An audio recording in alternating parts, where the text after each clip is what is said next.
Good morning, শুভ সকাল বন্ধুরা। সবাই কেমন আছেন? আশা করি ভালো আছেন। আমিও ভালো আছি। আর আজকের ব্লগটায় একটু বেলা করেই 11:30টায় উঠতে পারছি না, এত শরীর খারাপ। শুরু করলাম। ওই যে এটা আছে গার্লিক বাটার, এটা ঢাকনা,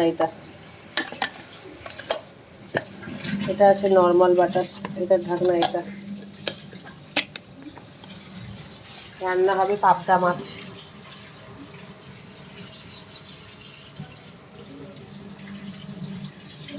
পাবদা মাছ এখানে কিন্তু এখানে আটা মাখা ছিল, করবো না, এমনি ব্রেড শেখবো। প্রচণ্ড শরীর খারাপ, প্রচণ্ড বলার বাইরে। আর হবে একটু লোটে মাছ আলু দিয়ে ঝুড়ো। এই যে ভাত ফুটছে। আপনাদের সামনে অনেক দিন পর আসলাম, কারণ মানে আসতে পারছি না। আসলাম কই, এখনও ব্যাক ক্যামেরা করছি, চোখ তুলে তাকাতে পারছি না। ঘরে সানগ্লাস পরে ঘুরছি, কিছুতেই জানেন তো, জানি না, বুঝতে পারছি না, কিছুতেই বুঝতে পারছি না, কিছুতেই মাথা ব্যথা যাচ্ছে না, কিছুতেই শরীরটা খারাপ যেন ছাড়ছে না পেছন। আমার এত মাথা গরম হচ্ছে, এদিকে মেয়েরও শরীর খারাপ, এদিকে আমারও। খালি একটাই সুখবর যে ছেলের পরীক্ষাটা হয়ে গেছে, ছেলের পরীক্ষাটা হয়ে গেছে, আর কিছু না। আজকে হলো সোমবার, ছেলের 4 তারিখ আজকে আজকে ওর পরীক্ষা শেষ, ফাইনাল এক্সাম চলছিল। এটা হলো একটা আনন্দের কথা। বাকি ঘরের মধ্যে এখন ছেলেও কাশি শুরু করে দিয়েছে। একদম ভালো নেই, কারোর শরীর ভালো নেই। আমার তো যেন পেছনে মানে মাথার মধ্যে যে কী হয়েছে, এত বছরের মতো জীবনে এত ভুগিনি আমি এরকম জ্বর নিয়ে, জানেন তো। এরকম জ্বর নিয়ে দেখতেই পাচ্ছেন তো, নাকে নাকে কথা বলছি, অ্যান্টিবায়োটিক খাচ্ছি, তা সত্ত্বেও 3 দিন হয়ে গেল, কিছুতেই যেন মনে হচ্ছে না, মাথাটাই আমি তুলতে পারছি না, মাথাটাই তুলতে পারছি না। আর মাথা না ভালো থাকলে, চোখ না তাকাতে পারলে মানুষের সাথে কি কথা বলবো বলুন তো? কথা বলা যায়? সামনে নিজের মুখ দেখাতে পারছি না, চোখ এরকম ছোট হয়ে গেছে, নাকে কথা আটকাচ্ছে, মুখে একটু হাসি নেই। ওষুধ খেলে ঘাম দিচ্ছে, ওষুধ না খেলে আবার রাত্রির দিকে জ্বর আসছে ঘুরে। আর সব থেকে আমাকে প্রবলেম করছে যে আমি মাথাটা যেন এরকম ভনভন করে, মানে কিছু যেন মাথার মধ্যে ইট বাঁধা, এরকম অবস্থা। কত কষ্ট করে দুটো আপনাদেরকে শর্ট ভিডিও দিয়েছি। শপিংয়ের যে ভিডিওটা দিয়েছি না, ওই ভিডিওটা যে কী করে এরকম ছোট হয়ে গেল, আমি কিন্তু এরকমভাবে যেরকম ক্যামেরা করি সেরকমই করেছি, বুঝতে পারলাম না কেন ওরম হয়ে গেল। এত কষ্ট করে জ্বর নিয়ে গেলাম, এখন আমি ঠিক হইনি বন্ধুরা। আমি ঠিক হই, আপনাদের সামনে আসবো। ভাতটা কি নেড়ে দেবো? আমার ফুটছে সব, ঠিক আছে। আপনাদের সামনে আসবো, নিশ্চয়ই আসবো, খুব তাড়াতাড়ি আসবো। তবু যতটা পারছি, আপনারাও খুঁজছেন আমাকে যে এতদিন কেন ব্লগ দিচ্ছি না, আসছে না। ওই জন্য তাড়াতাড়ি করে দুটো শর্ট যতটা পেরেছি দিয়েছি। এবার থেকে ব্যাক ক্যামেরাতেই করছি, দেখছি কতটা করে কি করতে পারি শরীরের ওপর সব কিছু। ঠিক আছে, দেখতে থাকুন তাহলে, সাথে থাকুন রঞ্জিতার দুনিয়ায়। সবাইকে স্বাগত জানিয়ে নতুন নিউ একটা ব্লগ শুরু করলাম। আজ হলো সোমবার, ঠিক আছে, বেলা 11:30। আসছি, সাথে থাকুন, দেখতে থাকুন। এখানে মাম্মাম প্রচণ্ড জোরে খেলছে। সোমবার সকালবেলায় চলে এসছে, 10টার মধ্যে পরীক্ষা দিয়ে। ফাইনাল এক্সাম শেষ না, এবার ব্রেক পাবে একটু, আমিও শান্তি পাবো, আমাদের সবাই শান্তি, সব ঘরে ঘরে শান্তি পাবে। সব বাচ্চাদের পরীক্ষা শেষ হলে বাবা মারা যা হয় আর কি। কেমন লাগছে? পরীক্ষা শেষ, পড়া শেষ, পরীক্ষা শেষ, সব শেষ, আর কোনো চাপ নেই, তাই তো। কদিন একটু ব্রেক দেবো, তাহলে তবুও একটুখানি বসতে হবে বই নিয়ে। ওর পরীক্ষা শেষ, চলে গেলে কেন? ওই ঘরে তো গরম লাগবে, ডাইনিংয়ে। মাম্মা কিন্তু কথা বলতে পারছে না, দেখছো তো আমি কি হালাত, চোখ পুরো ঝিমিয়ে রয়েছি, তাকাতে পারছি না। তুমি তো জানো মাম্মার কথা, শরীর খারাপ, একটু দুষ্টুমি কম করবে, ঠিক আছে। ডিম সিদ্ধ আছে, দাঁড়াও দিচ্ছি, ঠিক আছে, পরে আসছি। তোমাকে তো আমি কতদিন চুমু দিই না, আমার জ্বর হয়েছে বলে। ডিম সিদ্ধ খেয়েছো? কোথায় চলে গেলে? মাম্মা আসলে একটু জীবনে করে দাও মাম্মাকে। গরম জল খাবে তুমিও, গলা ব্যথা করছে। ঠান্ডা হয়ে যাচ্ছে, কোনো ব্যাপার না, কিন্তু উষ্ণ গরম জল ছাড়া খাবে না, তুমি আমার মা। নে দিদি জল দিচ্ছে। ওর গরম ওটা দুটোই মুখলা দিচ্ছে সেখানেই যা। সর্দি কাশি হলে জলের বোতলে মুখ লাগিয়ে খেতে নেই, আর যদিও খাও তাহলে নিজেরটা পার্সোনাল রাখবে। জলের বোতলগুলো পাল্টাতে হবে, সব জলের বোতল কিনতে হবে। বন্ধুকে বলে দাও তো, বন্ধুদেরকে তুমি আমার মা। কতটা মা? এত বড় মা। পরীক্ষা কেমন দিয়েছো? আজকে লাস্ট পরীক্ষা ছিল ইংলিশ, ভালো তো? এবার তো এনজয় এনজয়।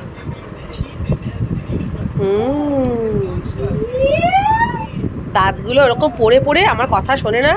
এত সুন্দর দাঁত নিয়ে জন্মেছে, সেটিং নিয়ে দাঁতগুলোকে নষ্ট করে ফেলছে। একটা দাঁত নড়ছে কিন্তু, ওটা আজকে আমি ফেলবো, এক ঘুষি মারবো, ফেলে দেবো। তুমি ফেলবে না তো? ভয় পাচ্ছ? আমি ফেলে দেবো। কিসের ভয়? কিসের ভয়? কিছু ভয় লাগে না। আমাদের দাঁত কি সুন্দর সেটিং। মানা কথা শুনেছে, মানায়ের দাঁতের কি সুন্দর সেটিং। তোমার দাঁত ভূতের মতন হয়ে যাবে, খোকসদের মতো না কথা শুনলে। ভয় লাগছে বলে এরকম করছো? ভয় লাগলে কিছু করার নেই। তোমার পরীক্ষা শেষ, পড়া শেষ, এখন ছুটিই ছুটি, যতক্ষণ না আবার উঠছো ক্লাসে। বই খাতা নতুন আর পাচ্ছ, ওই চেপে ধরে, হাত পা চেপে ধরে ওই দাঁতটা আজকে ফেলবো, এটাই আমার প্রথম কাজ। হ্যাঁ, ওটা ফেললে আমার মাথা ব্যথাটা কমে যাবে। তোমার ওই দাঁতটা নিয়ে আর দিদির শরীরটা নিয়ে আমি বড্ড চিন্তায় আছি, কিন্তু আমাকে চিন্তা দিও না। মাম্মার কদিন আগে এত বড় একটা অপারেশন হয়েছে, দেখছো? থেকে থেকে খালি আমার শরীর খারাপ, পেছন ছাড়ে না। কার নজর লেগেছে আমার সংসারে কে জানে। নজরে নজরে ছেলে পুলে আমরা সব শেষ হয়ে যাচ্ছি, আমাকে তো পেছনই ছাড়ছে না।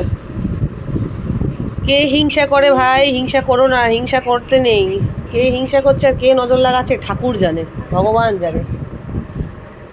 না মা, আমরা এরকম মানুষ না, আমরা কাউকে হিংসা করি না, আমরা নজর দিই না। সবাই সুখে থাকুক, সবাই ভালো থাকুক, সবাই সুস্থ থাকুক। বাবানেরও কাশি হচ্ছে, ওই জন্য গরম জল খাওয়াচ্ছি। কফ উঠলে কফ ফেলবে, নাক ঝাড়বে ভালো করে, গরম জল খাবে। সেরকম কিছু হলে বলেও আমি বেটাডাইন দিয়ে গার্গিল করিয়ে দেবো, ঠিক আছে? ঠিক আছে, টাটা। হ্যাঁ, দেখালাম বন্ধুরা, এই যে কালো জিরে পাবদা করব। আমার তো মরে গেলেও আমার শান্তি নেই। আমার বাচ্চা কাচ্চা দুটো রয়েছে না, আমার নোনো দুটোর জন্য রান্না করতে হয়। একটা বড় নোনো, একটা ছোট নোনো, দুটোই আমার কাছে নোনো। এই হলো পাবদা মাছ। এটা কিন্তু দেশি পাবদা, খুব অতিরিক্ত বিশাল বড় বড় না। আমি একটা পাবদা আনতাম, সেই পাবদাটা না হাইব্রিড পাবদা। বুঝতাম না তখন, অতটা বুঝতাম না পাবদা, ভাবতাম সবই এক বোধহয়। আস্তে আস্তে বুঝতে পারলাম। আর মাছ আমি খুব চিনি। আমরা একদিন ছোটোবেলায় আমার পিসির আড়ত ছিল, সেই আড়তটা আমার বাবা সামলাতো। ফিশারি থেকে মাছ আসতো, তো আমরা ক্যানিংয়ে থাকতাম ছোটোবেলাতে, মানে ভাড়া ছিল কিছু দিনের জন্য ওখানে কাজ করতো বলে। তো মাছ খেয়ে বড় হয়েছে, তো সব মাছ চিনি। এটা যেরকম দেশি পাবদা, এইরকম লালচে হবে মুখের দিকটা, এরকম একটু বেশি বড় হবে না, একটু ছোটো সাইজ হবে, এটা দেশি পাবদা। খুব বড় বড় একটা বেগুনি কালার সাইন মারে, ওটা হলো হাইব্রিড পাবদা। আর এই হলো, আর লোটে মাছের মধ্যে ফার্ক আছে। যত কাচের মতন হবে, এটা তো আমি এনে ফ্রিজে রেখে দিয়েছিলাম, তাই যত কাচের মতন হবে, হোয়াইট হবে, সেই লোটে মাছ ভালো হবে, নরম হয়, সফট হয়। যেটা কালো কালো লোটে মাছ, ওটা খাবেন না, ওটা ভীষণ কাটা শক্ত, আর সফট হয় না মাছটা, কিরকম খসখসে হয়। ওই আমার বাবা আমাদেরকে এত মা বলে, এত মাছ খেয়েছি, মানে আমাদের নাকি শিং মাগুর মাছ দেশি এত বড় বড় আসতো, তার মাথা কেটে ফেলে দেওয়া হতো। মানে এত মাছ খেয়ে খেয়ে বিরক্ত হয়ে গেছিলাম। কাঁকড়া আমি দেখেছি পিসির বাড়িতে, মানে কাঁকড়ার সাইজ দেখে ক্যানিংয়ে মাথা খারাপ হয়ে গেছিলো কাঁকড়া দেখে। তো ওই ওই আড়তের মাছ খেয়ে খেয়ে বড় হয়েছি। তো পার্শে মাছের মধ্যেও কিন্তু আপনারা চিনে নেবেন, একটু বড় বড় পার্শে দেখে, ওটা পার্শে না কিন্তু, ওটা কিন্তু ভাঙন মাছের বাচ্চা। হ্যাঁ, পার্শে মাছ কিন্তু গোল গোল ট্যাপা ট্যাপা একটু ছোট হয়, আর বড় বড় যেই দেখে অনেকে ভাবে পার্শে। অনেকেই মাছ চেনেন না বলে বাজারে পার্শে মাছের দামে ভাঙন মাছ বিক্রি করে দেয়। ভাঙন মাছ কিন্তু ভাঙন মাছ হলো, একটু চা বসিয়েছি, গলা ব্যথা করছে, খাবো। ভাঙন মাছ কিন্তু ওই বড় বড় হয়, মাথার দিকটা বেশিটা চ্যাপ্টা হয় অনেকটা, আর দেখতে ফুল পুরো পার্শে মাছের মতন। তাতে যাবেন না, কারণ পার্শে মাছের দামটা বেশি, ভাঙন মাছের কিন্তু দাম কম। যদি ভালো পার্শে খেতে যান, যদি 500 টাকা কিলো হয় ভালো দেশি পার্শে, বা 400 টাকা, ভাঙন মাছ কিন্তু 300 টাকায় পাওয়া যায় কিলো। সেই কারণে একটু চিনে বেছে নেবেন।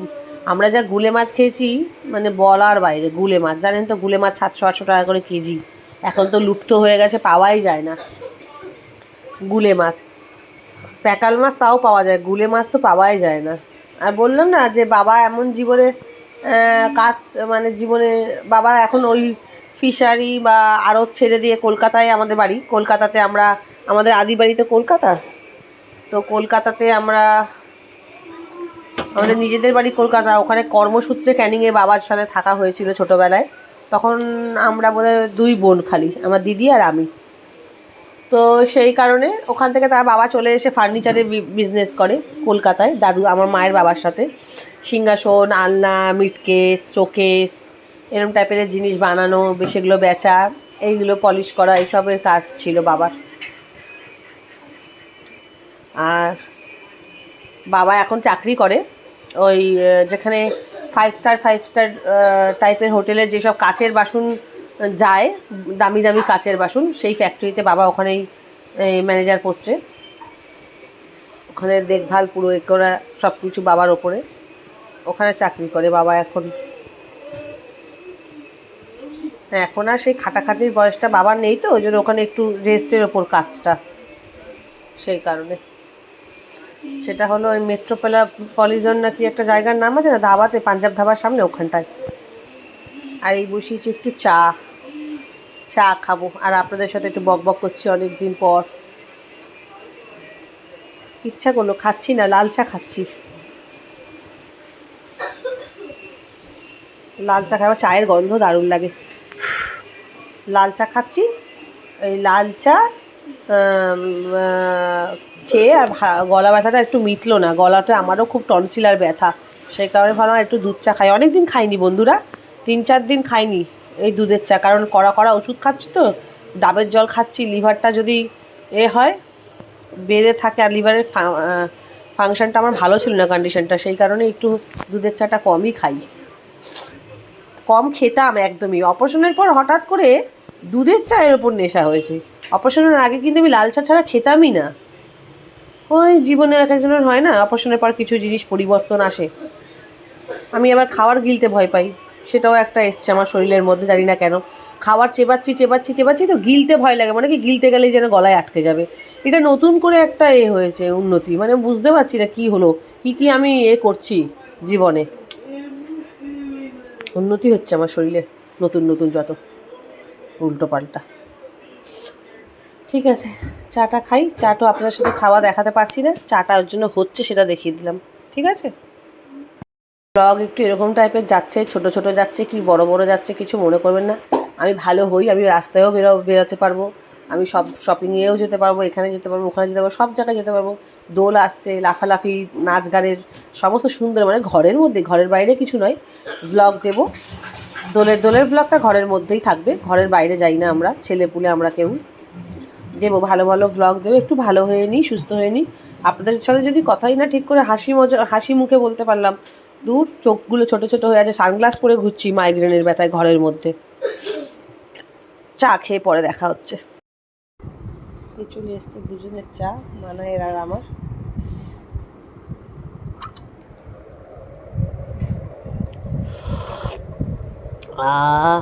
খুব ভালো লাগছে।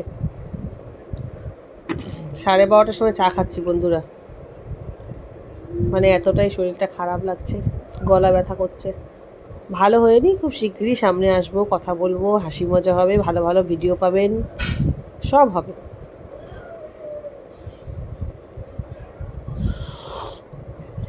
ওই ক্যানিংয়ের গল্পটা করছিলাম না, ক্যানিংয়ে হলো আমার বড় পিসির বাড়ি, ওখানে বিয়ে হয়েছে পিসি, ভালো সম্পত্তিওয়ালা বাড়িতে বিয়ে হয়েছে। পিসামশাই খুব অল্প বয়সে মারা গেছেন, সেই জন্যই আমার বাবা, বাড়ির বড় ছেলে, বড় পিসির পর আমার বাবা, সেই কারণে ব্যবসাটা সামলাতে গিয়ে আমরা ক্যানিংয়ে ছিলাম। বাবা ব্যবসাটা সামলে তখন আমার দাদারা সব খুব ছোটো ছোটো পিসির ছেলেরা, বাবা ব্যবসাটা সামলে ওদেরকে দাঁড়ও করিয়ে প্রচুর ভালোভাবে দাঁড় করিয়ে দিয়ে আমরা কলকাতায় তারপর চলে এসেছি আমার বাবা আমাদের নিয়ে। আর আমার বাবা এত দাঁড়িয়েছে পানাপুকুরে ঘটিও রবে না।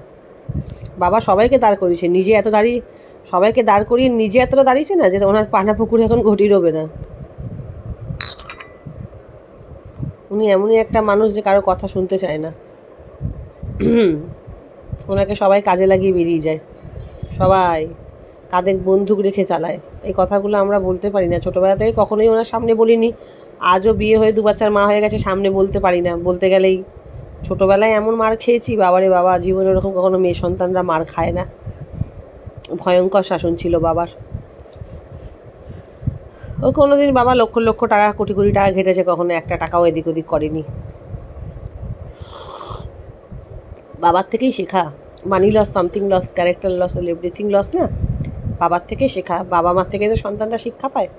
তবে এটা আমার গর্ব, আমার বাবা যে খুব ইমানদার আর আমরাও যে তার সন্তান খুব ইমানদার। তোমার কোটি টাকা থাকুক তাতে আমার কি, তুমি যতটুকু মানে কথার কথা ধরুন যতটুকু আমি পাবো, আমার হাত পেতে আমার ততটুকু পাওনা দিলেই হলো। আমার ওর বেশি কোনো লোভ নেই। তোমার কোটি থাক, তোমার আছে, আমার তো নয়। আমার যেটা পকেটে সেটা আমার, সেটার খালি অধিকার আমার, তাই না?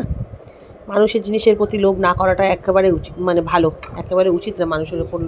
অনেকেই এখন এইটা মানে না, লোকের জিনিস দেখলে এখন যা কম্পিটিশনের যুগে হিংসা করে, লাফায়, কেন আমার হচ্ছে না, কেন আমার হবে না, বা অল্প দিনের মধ্যেই জেগে গেলে একটা অহংকার চলে আসে। এগুলো উচিত না। টাকা মাটি, মাটি টাকা, কথাতেই আছে। আজ কামাচ্ছ কাল নাও থাকতে পারে। ওই জন্য অন্তত বিশেষ করে টাকা নিয়ে কোনোদিন অহংকার করতে নেই। আর টাকার দিকে ওরমভাবে লালাচ মানে হিংসাও করতে নেই, কাজে ওর আছে আমার কেন নেই। হতেই পারে আমার কিসমত ঘুরে গেলে ওর কাছে আছে, আমার কাছে হয়তো আসবে, তাই না? ওই বিশ্বাসেই চলতে হয় যে ওর আছে আমারও হবে, কেন হবে না। কর্ম করো, কর্মই হলো ধর্ম, বড় ধর্ম হলো কর্ম। চলেন পরে আসছি। এই দুদিকে দুটো কড়া বসিয়ে দিয়েছি। হবে হলো লোটে মাছ আলু দিয়ে ঝুড়ো, মসুরির ডাল, আর হবে কালো জিরে পাবদা। এই হবে আজকে রান্না। আর এখানে এই যে পেঁয়াজ বেটে নিয়েছি, আদা রসুন শেষ হয়ে গেছিলো, বাটলাম। এই হলো, এটা হলো লোটে মাছের ঝুড়োর জন্য আদা রসুন পেঁয়াজ বাটা কষা চলছে।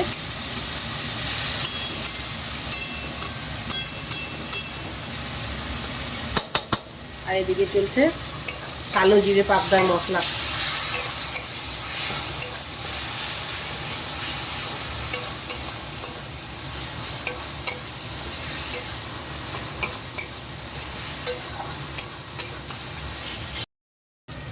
ক্লোজ করারও এই যে আমার কালো জিরে পাবদা ফুটলে পরে সব মাছটা দিয়েছি, ফুটলে পরে শেষ কালো জিরে পাবদা। এই যা ঝোলটা টেস্ট হয়, আর একদম দেশি পাবদা না, দারুণ হবে ঝোলটা। বড়গুলো খুব আসামি গন্ধ হয় না, বড়গুলো হাইব্রিড, আমি বলছিলাম তো তাই। আমি কত বড় বড় পাবদা জীবনে এনেছি বলতে, মানে বেকার লাগে না? ওটা হাইব্রিড পাবদা। অনেকেরই পছন্দ করতে পারে, যাদের আষ্টানি গন্ধ ভালো লাগে, কিন্তু আমরা সহ্য করতে পারি না, আমাদের ভালো লাগে না। আমি ঠকেছিও তো, ওই পাবদা তো অত দাম দিয়ে আনে নাকি, ওটা হাইব্রিড পাবদা, অনেকেই জানে না। সফট একটা চর্বি চর্বি ব্যাপারটা খুব সুন্দর লাগে। তৈলাক্ত তো মিষ্টি, মাছটা হলো মিষ্টি, মেন হলো মিষ্টি মাছ। কালো জিরে পাবদা,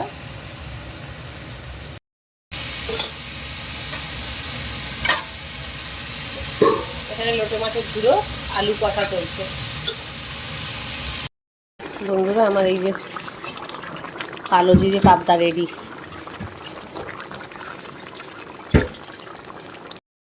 বন্ধুরা আরও ভুল করে আমি ময়লার বাসে ফেলে দিয়েছি। এই যে আমি যখন লোটে মাছ করি, গোটা গোটা ওপরে দিয়ে দিই, আস্তে করে করে খুন্তির কোণ দিয়ে এই কাঁটাগুলো বার করে নিই, যাতে বাচ্চাদের কষ্ট না হয়। আমার দুটো ছোটো ছোটো আসে না, ওদের কষ্ট হয়, তাই জন্য। জানেন তো বন্ধুরা, আপনাদের সাথে একটু দুটো কথা শেয়ার করি, দুটো কথা বলতে চাই। আমি কেন নিজেকে দূর করে দিয়ে নিয়েছি না, নিজের লোক থেকে অনেক দূরে করে নিয়েছি, ইচ্ছাকৃত নয়, এটা লোক মজবুর করেছে আমাকে। কারণ আমি জীবনে যা ঠকেছি, দেওয়ালে পিঠ থেকে গেছে অনেক। বিশেষ করে আমার ছেলে মেয়েকে নিয়ে আমি এত ভালো মানুষ করা, বা এত ভালোভাবে জেগে গেছি, আমার বর এতটা ভালো, হ্যাঁ, তাদেরকে নিয়ে সুখে আছি, শান্তিতে আছি, বা জেগেছি, বাড়ি করেছি, এটা জীবনে কেউ চায়নি, কেউ চায় না। আশা করি আপনারা ভালোই বুঝতে পারবেন, কারণ নিজে এখন হলো ঘরশত্রু, যেটা বিভীষণ কথায় বলতো, এখন ভালো করে জানেন যা কম্পিটিশনের যুগ। জল ভরছিস বাবা? বল। যা কম্পিটিশনের যুগ, আস্তে করে দিই একটু গ্যাসটা। নিজের লোকেরাই নিজেদের সব থেকে বেশি ক্ষতি করছে, তাই না? তো বক্তব্য হলো, এই সন্তানদেরকে নিয়েই আমার সারা জীবন লোকেদের, মানে নিজের লোকের আমার প্রতি হিংসা। আমি জাগলাম কেন আমার বরকে নিয়ে, আমাকে নিয়ে সব থেকে বড় কথা বলবো না, আমার বর, আমার বাচ্চা, মেয়ের হলো আমার মেয়ে আমার মেয়েকে, এই বাবা, মেয়ে জাত, পরের বাড়ি চলে যাবে, নিজের জন্য টাকা রাখ, কী করছিস, মানে প্রত্যেক নিজের থেকে পর অবধি। পরকে তাও না হয় মানানো যায়, নিজের লোককে কি মানানো যায় বলেন তো? হ্যাঁ, নিজের লোক 14-15 টাকা জামা দিচ্ছিস, মেয়ে, কেউ তো এমনও নিজের লোকেদের মধ্যে কথা বলেছে, আমার মেয়ে হেলদি হয়ে গেছে, ওর নাকি গ্রামে বিয়ে হবে। এই কথাগুলো কি একটা মা সহ্য করতে পারে? হ্যাঁ, 14-15টা জামা দিচ্ছি আমার মেয়ে, যে লোকগুলো বলছে না আমি মেয়েকে 14-15টা করে জামা দিই বা 16টা করে জামা দিই, কারণ আমার মেয়েকে কেউ দেওয়ার ছিল না, সেই লোকগুলোর বাচ্চাকেই আমি দিয়েছি, সারা জীবন দিয়েছি আমারই চোখের সামনে। তাদের কিন্তু এমন নয় যে দেওয়ার ক্ষমতা নেই, দেওয়ার কিন্তু ক্ষমতা আছে, দেবে না, মেন হলো দেবে না, আমার থেকে খালি নেবে। তো আমিও সাদা মনে কাদা নেই, আমি দিয়ে গেছি মানুষকে। আমারও তো ছোটো বয়স ছিল, অনেক ছোটো বয়সে, আমার 17 বছর বয়সে মেয়ে হয়েছে আমার। তো আমাকে একটা ঠাস করে গালে চড় মেরে, আজকে বাবা মাকে বলতে গেলে বাবা মা বলবে তোরা তো প্রেম করেছিলিস। আমি কোনো প্রেম করিনি, আমার বর আমাকে পছন্দ করে সে এক কথায় বলেছিল আমার বাবাকে যে বিয়ে করতে চাই, তারপর থেকে সম্বন্ধটা গড়েছিল। কিন্তু তারপরেও যদি আমার বাবা মা পারতো যে না, এই ছোটো বয়সে আমার মেয়েকে বিয়ে দেবো না, তাহলে কিন্তু পারতো তারা, তাই না? করেনি। যথেষ্টই, এমন বলতে পারবে না যে ভয় পেতাম না বাবা মাকে, যথেষ্ট পরিমাণেই ভয় পেতাম। ভয় মানে ভয়ে এমনও গেছে যে বাবার ভয়তে এমন উঁচু থেকে আমি ঝাঁপ কেটেছি, আমার পা ভেঙে গেছে, মানে এরও লেভেলে ভয় পেতাম। কোনোদিন বাবা মার সামনে দাঁড়িয়ে একটা কথা বলিনি ছোটো বয়সে, কোনো দিন না। বড় বয়সে এখনও বলতে হিচকিচাহাট হয়, কেন মিথ্যা কথা বলবো, 2 বাচ্চার মা হয়ে গেছি। তো সেখানে আমার মেয়েকে নিয়ে হিংসা হলে এরকম টাইপের কথাবার্তা, খালি মেয়ে বিয়ে দেওয়া। আচ্ছা, মেয়ে বিয়ে দেওয়াটা কি সমাধান? বাচ্চার পড়াশোনা করালাম না, বাচ্চাকে লাইফ করালাম না, তার জীবনে কিছু, তাকে একটা সাকসেস পথে দাঁড়ান, বসে নিয়ে একটু হাঁপিয়ে যাই না রে, একটা সাকসেস পথে তাকে আমি দাঁড় করালাম না, আর আমি তাকে তার বিয়ের চিন্তা করব? আমার যখনই আমার বাড়িতে নিজের লোকেরা আসতো না, তখনই, আজকে তো আমি এই জন্য বন্ধ করে দিয়েছি, কেউ আসবে না, কারোর সাথে মিশবো না, কেউ আমার নেই, আমার দরকার নেই, আমার বাচ্চাই সব। আমার বাচ্চা আমার সব, জীবনের ফার্স্ট প্রায়োরিটি আমার বাচ্চা। আমার বাচ্চা দুটোর ওপর আমার পৃথিবীতে কিছু চাই না, আমার বাচ্চা চাই, ব্যাস, দ্যাটস ইট। আমার বাচ্চাদেরকে, আমার মেয়েকে নিয়ে এরকম পিয়ন পিসি, আমার মেয়ে হেলদি যাচ্ছে, গ্রামে বিয়ে হবে, কোনো কথা। আমার মেয়েকে তো আপনারা নিশ্চয়ই দেখেছেন, আমার পাশে আমার মেয়ে কত সুন্দর, কত শান্ত, কত ভদ্র। ও একটু কথা কম বলে, ও কেন কথা কম বলে, ওতেও জ্বালা। কি আমার মেয়েটাকে নিয়ে আমি কোন পথে যাব? এগুলো নিজের লোকেরা করে গেছে, আর আমাকে কাঁদিয়ে গেছে। আর আমি দিনের পর দিন, যখন মেয়ে ছোটো, আমি দিনের পর দিন ওকে বুকে নিয়ে কেঁদেছি। ওই জন্য আমি সবার থেকে দূরে গেছি। আর এই লোকগুলোকে আমি হাত ভরে ভরে দিয়েছি, প্রত্যেকজনকে হেল্প করেছি। কিন্তু যখন আমার সময় এসছে না, এরা কেউ ছিল না বন্ধুরা আমার পাশে, কেউ না। ওর জন্য আজকে আমার যদি ভালোও হয়, আমি ডাকি না। আমার অনেক বড় অপারেশন হয়েছে, বিশ্বাস করুন, এত বড় অপারেশন হয়েছে মেজার অপারেশন হয়েছে, তো আমি কাউকে ডাকিনি, কাউকে না, আমার দরকার নেই কাউকে। হ্যাঁ, সেরকম এখন শুরু হয়েছিল ছেলেকে নিস না, বাচ্চা নিস না। একটা সন্তানের পর একটা সন্তান হয়েছে বলে সেটাও একটা জ্বালা, লোকের বাড়ি করেছি সেটাও নিয়ে একটা জ্বালা। আমার বক্তব্য হলো, আমার ছেলেপুলে আমাকে নিয়ে জ্বালা কিসের? সবাই তো আমার থেকে পেয়েছো, সবাই আমার থেকে পেয়েছো, আমাকে দিয়েছোটা কে ভাই? আমাকে একটু বলো না, আমার সামনে দাঁড়িয়ে বলো, হ্যাঁ আমি তোকে দিয়েছি। হ্যাঁ, উজরা হওয়ার ঘর আমি বসিয়ে দিয়েছি, লোকের সংসার করিয়ে দিয়েছি, সংসার পেতে দিয়েছি, তাদের বাচ্চা মানুষ করে দিয়েছি যখন আমার মেয়ে ছোট। হ্যাঁ, আজ আমার বেলা কেউ নেই, তাহলে আমার দরকার নেই ওরম নিজের লোককে। আরে আমি টাকা পয়সা গয়নাগাটি চাই না, অ্যাটলিস্ট কাঁধে হাতটা রেখে বল সাপোর্ট, মানে হয় না একটা লাউ গাছ যখন লাগাবেন দেখবেন একটুখানি সাপোর্ট চাই লাউ গাছ বা কুমড়ো গাছ লতানো গাছ ওঠার জন্য। আমি জাস্ট ওইটুকু সাপোর্টটাই একটু চাই, আর কিছু না তোদের থেকে। তোরা তাতেও হিংসা, আমার মেয়ের রূপ নিয়ে হিংসা, নিজের লোকের আমার রূপ নিয়ে হিংসা।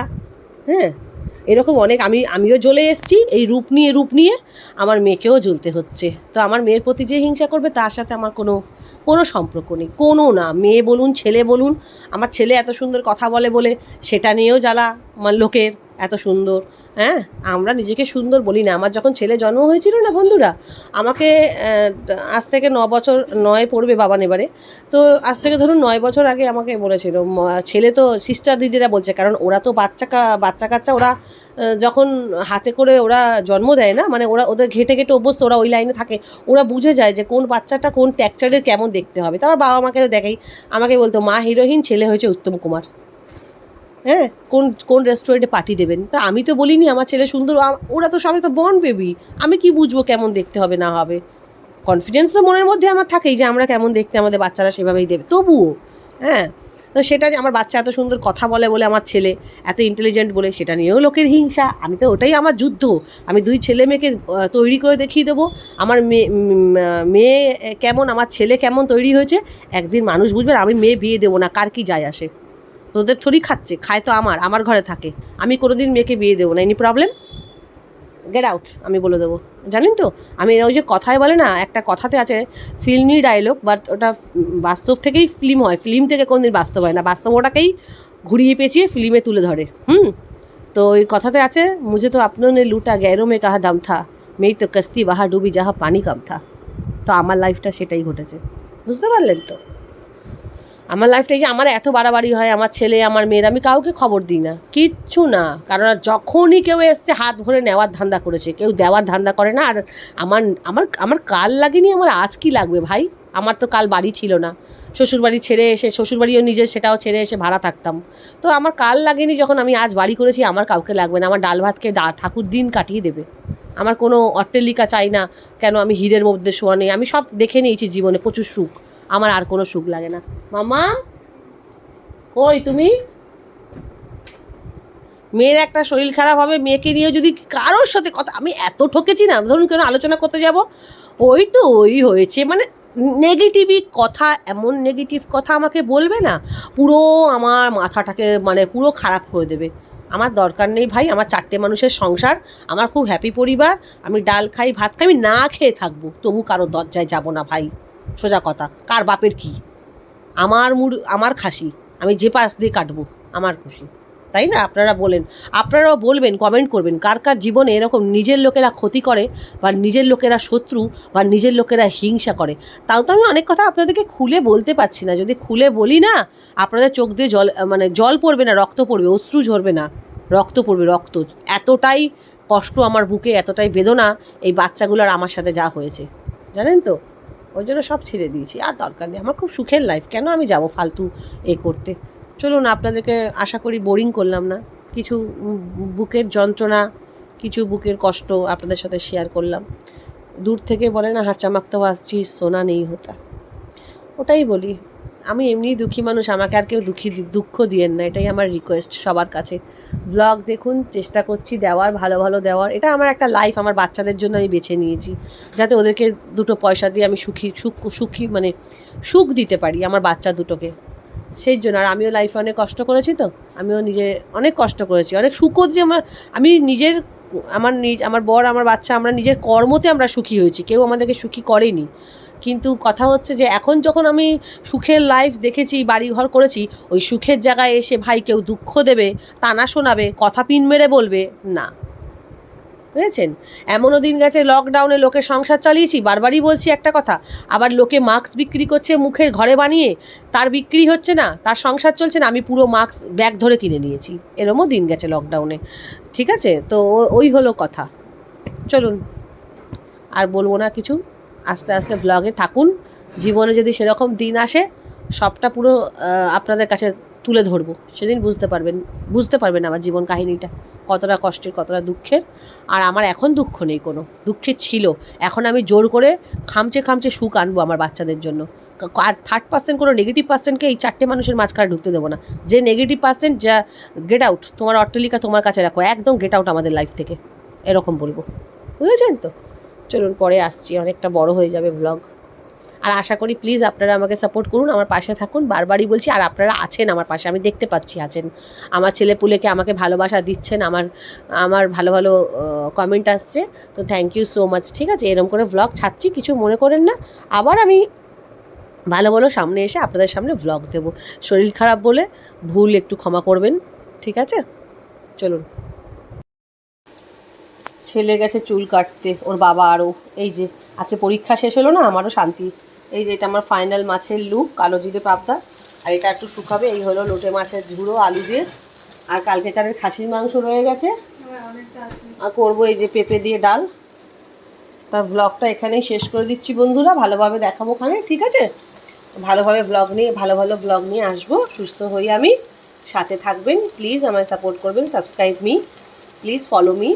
হ্যাঁ, ভালো থাকবেন, সুস্থ থাকবেন। ব্লগটা আজকে এখানেই শেষ করছি।